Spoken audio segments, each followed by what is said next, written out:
Hamon ni House Speaker Martin Romualdez kay Vice President Sara Duterte, umarap na sa pagdinig ng Kamara at siya na mismo ang magpaliwanag tungkol sa confidential funds.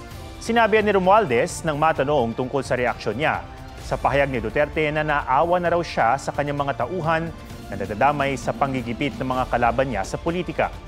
Nakadetene ngayon ang Chief of Staff ni Duterte na si Undersecretary Zuleika Lopez sa Kamara matapos i-cite in contempt dahil umano sa pakikialam sa trabaho ng Kamara at pag-iwas sa mga tanong. Sa isang pahayag, sinabi ng OVP na humiling si Lopez na huwag nang mag-issue ng statement kaugnay ng kanyang detention.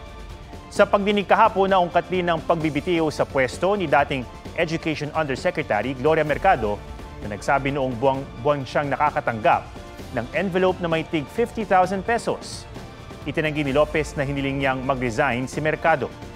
Inabisuhan daw siya ni Duterte na sabihan si Mercado na nawala na ang tiwala at kumpiyansa ng bise sa kanya. Huwag magpahuli sa mga balitang dapat niyong malaman. Mag-subscribe na sa GMA Integrated News sa YouTube.